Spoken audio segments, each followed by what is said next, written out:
In the high valleys of ancient Mexico, where mountains touch the clouds and the rivers carve the land, the people turned their eyes upward, to the storm, to the rain, to the god they called Tlaloc. He was a gentle spirit, but a sovereign of balance, a bringer of life, a herald of death.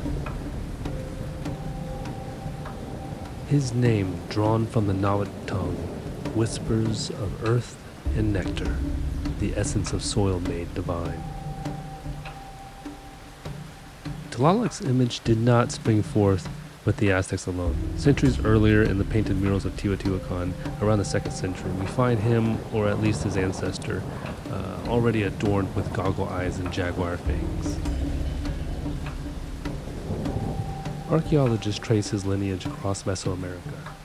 Around the Maya, he was Chalk, among the Zapotecs, Coquijo, and yet always the same element force, like keeping the rain, lightning, and storms. His worship was a thread woven into the very survival of agrarian civilizations. For without rain, there is no maize, and without maize, no life. Tlaloc's visage is unmistakable. Wide, circle eyes, like a sacred mirror, teeth and fangs just kind of sticking out.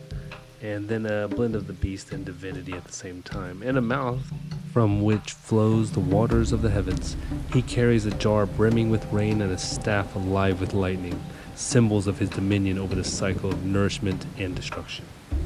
His skin, painted in tones of turquoise and jade, reflected the sacred colors of the water and vegetation that he had dominion over.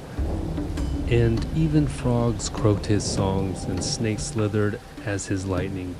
Jaguars roared with his thunder. His body was nature itself, and at once fertile and fearsome. In the heart of the Aztec capital, Tenochtitlan, Tlaloc shared the greatest temple with Huitzilopochtli, god of war. The Templo Mayor rose with 2 stairways, one painted blue from the storm god and the other red for the sun and battle. Excavations reveal offerings buried deep within his side of the temple, jade beads, seashells from a distant coast, and crocodiles, frogs, and even the remains of children. The tears of the young were thought to mirror raindrops, persuading Tlaloc to bless the earth. Beyond the city, his shrines crowned mountain peaks, and for the people believed the clouds themselves dwelled in his sacred heights. Yet Tlaloc was more than a god of the harvest. He ruled over Tlālocan, a verdant paradise in the afterlife where rain never ceased and maize grew in endless abundance. Those who perished by drowning, struck by lightning, or felled by waterborne disease were believed to enter this eternal spring. But his generosity demanded sacrifice. At the onset of a rainy season, ceremonies filled with chants, incense, and tears sought to summon his favor. To invoke Tlaloc was to court a dangerous friend. He could grant abundance or unleash devastation. And Tlaloc was sometimes worshipped at the Temple of the Sun in Teotihuacan. So even with the fall of the Aztec Empire, Tlaloc's power did not vanish. In the colonial centuries, his presence was masked beneath the names of Christian saints, yet the rituals persisted, offerings on mountaintops, prayers whispered into the clouds, and dances timed to the rhythm of the rains. Scholars see in him the embodiment of duality, life and death, mercy and cruelty, gift and curse.